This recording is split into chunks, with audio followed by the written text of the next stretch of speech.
Welcome back to the DRO Bets channel. It is week 8 of the 2025 MLS season, and we have got a 15-match slate to get into this week. I've got 6 picks, so let's recap last week really quick, and then let's get right into it.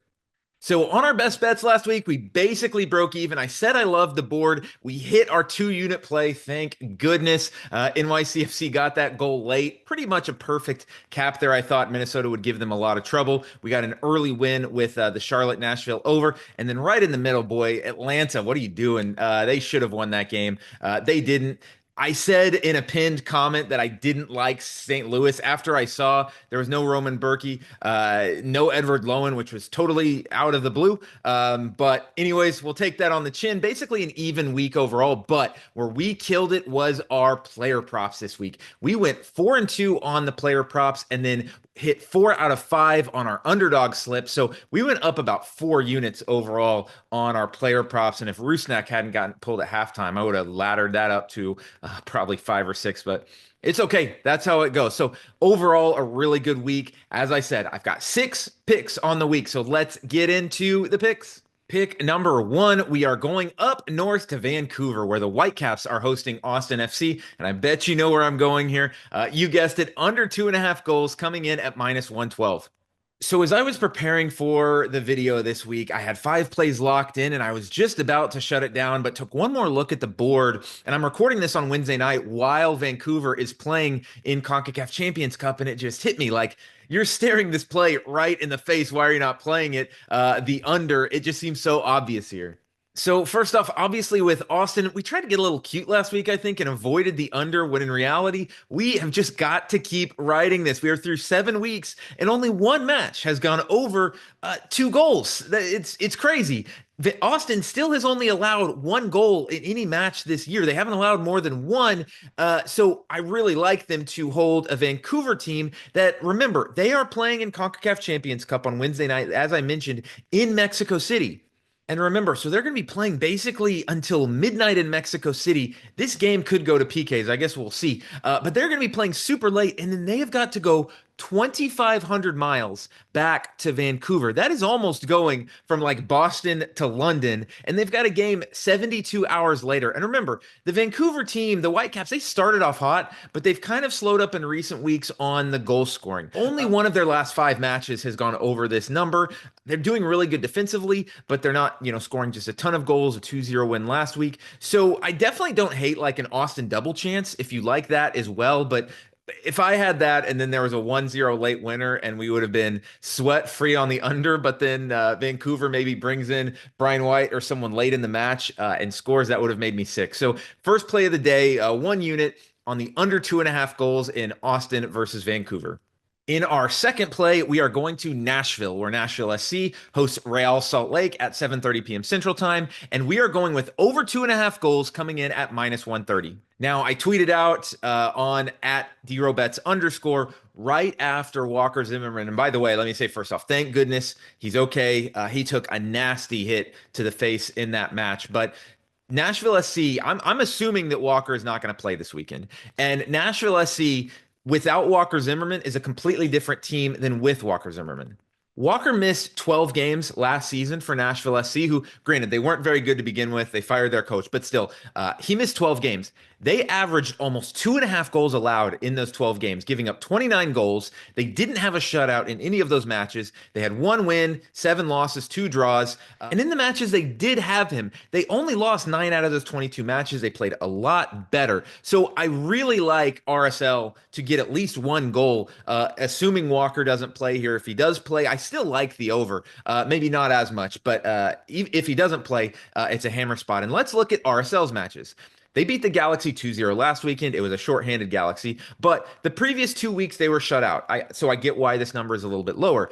That was against Minnesota United and then FC Dallas, who they got a red card early in the match. Prior to that, they had scored 5 goals in their previous 3 games against Houston, San Diego, and Seattle. 3 not so bad teams. So I think their offense is totally fine. I'm very comfortable backing them to get a goal. And if they get 1, I love Nashville to get 2 because RSL is one of the worst defensive teams in the league. They had a great performance against LA, but prior to that, they were averaging 2.2 expected goals allowed in away games. So The second play is going to be over 2.5 goals in Nashville versus RSL coming in at -130. Play number three, we are going to Colorado, and we are going to take in the Colorado versus San Diego FC game at 8:30 p.m. Central Time. Both teams to score and over 2.5 goals coming in at -110. So first off, let's talk about San Diego, one of the hottest teams in the league, performing amazingly. They have scored 6 goals in their last 2 games.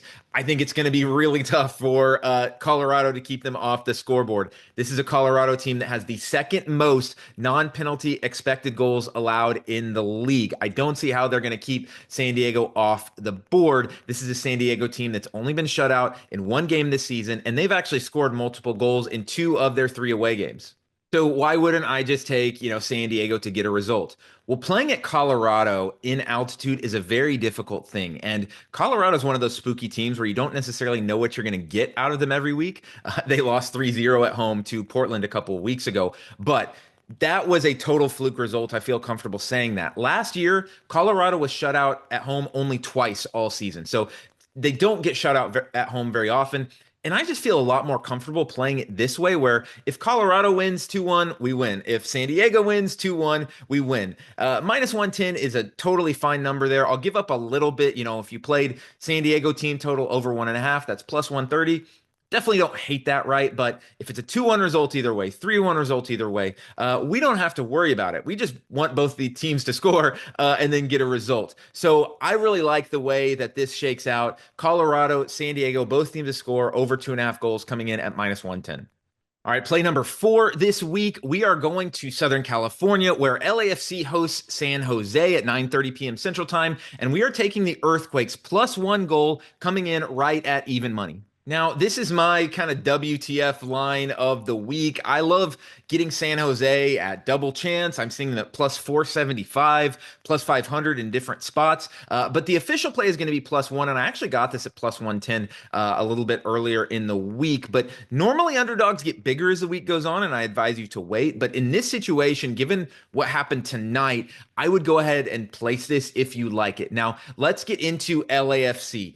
It's Wednesday night. They just got eliminated by Inter Miami in CONCACAF Champions Cup, a knockdown, drag-out game where they scored first. They needed to just not lose by 2, and they gave up 3 unanswered goals. So now they have to go all the way back across the country to LA 72 hours later, and they have to play San Jose. And they're playing a San Jose team that, I get it, they have the most non-penalty expected goals allowed in the league. Their defense has been not very good. But where do we get the idea that LAFC is some offensive juggernaut? They have been heavily aided on their expected goals by penalties. If you take out the non-penalties and add up the non-penalty expected goals, they're bottom half of the league. And I say this with all of these +1s that we seem to do pretty well on. To lose, the other team has to score twice. LAFC has only done that twice this year, and they haven't scored 3 goals in a single game. And this is a San Jose team that has only been shut out once this year, and they scored 6 goals last week. They're in really good offensive form right now. And we know what it means for San Jose to be going down to LA. They play these games against the LA teams just a little bit harder. Bruce Arena is not going to want to take an L against LAFC. I think they're going to come out hot. I really think this line is overinflated. So like I said, I'm going to be sprinkling a little bit on San Jose double chance, probably a little bit on San Jose money line, but official 1-unit play, San Jose +1 goal against LAFC coming in at even money. Play number 5, we move to Sunday, where the Portland Timbers are traveling to Kansas City to face Sporting at 1:15 Central Time, and we are taking the Timbers on the double chance to win or draw coming in at -140. Now, this is about as much juice as you will ever see me play on an MLS pick, but I just can't turn this one down. It's just close enough, because in what world am I getting even close to playable number for a pretty good MLS team to not lose to Sporting Kansas City? So let's look at the Timbers so far this year. They've had 2 bad performances. The first game of the season against Vancouver, where they got a red card early in the game, and then they had just a terrible performance. They went to Nashville in week 3. But other than that, they've been really pretty good in all of their games. They did get shut out by Austin last week, maybe could have lost that game, but Austin compared to Sporting Kansas City. Those are uncomparable teams. So, to get them on the double chance, I really like that. And then let's look at Sporting Kansas City. They fired their coach last week. They got a result against St. Louis, but this was a St. Louis team missing like half of their starters. And St. Louis, for about an hour, was the only team that was going to win that match. Kansas City got momentum late and they got the result. But I would even say that Portland is probably better than St. Louis and certainly better than St. Louis team that was last week missing half their starters. So again, I just think Portland in this game, assuming they bring all of their best players, which I believe they will, to get minus 140, to get a result, I don't think Sporting is good. I think they're bottom 2 or 3 team in the league. So we are going to take the double chance at minus 140.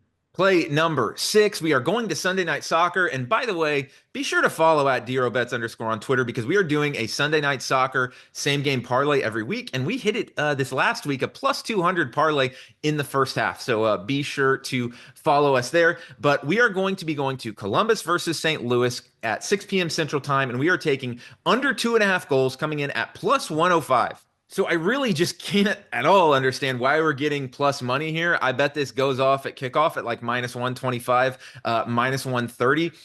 Columbus and St. Louis are 2 of the 6 best teams in the league for non-penalty expected goals allowed. And then if you look over the last month, they're 2 of the lowest 10 teams in MLS in non-penalty expected goals scored. So you're getting good defenses and bad offenses. So Columbus made a trade for Daniel Gazdag this week, which I love that trade. I think he's going to fit in really well. They've been missing that midfield creator, but in this match, maybe he comes on as a sub. I wouldn't expect him to play too much. And the last 2 matches for Columbus have gone over this number, but let's look at who they were playing. DC United and Montreal, 2 of the worst defenses in the league, and they won those games 2-1. Now let's look at St. Louis. As we mentioned earlier, they're one of the best defensive teams in the league. And then let's look at St. Louis City. They are just really in a bad way right now. They can't get healthy, and they're just not creating any goals. They haven't scored in their last 3 matches. They've created 2 expected goals combined in those last 3 matches. They're just missing any chance creation. I'm not sure if we'll get Lowen back in this match. Maybe so. The availability report will come out on Friday. But even still, Columbus is a very well-coached team that makes you earn every goal. They don't give up a lot of sloppy opportunities. So this one to me has 0-0, 1-1, 1-0 written all over it at plus money to go under 2.5. Again, I just got to take it. So those are going to be our 6 plays of the week. Be sure to stay tuned on either late Friday, early Saturday for our player props. We're really crushing those right now. I feel like I'm getting in a really good rhythm with those, having seen a lot of games with the teams. Don't forget to subscribe to the channel. Give me the thumbs up. Give me a comment. Let me know what you're thinking for this week. Thanks for watching, and we will get you later this week.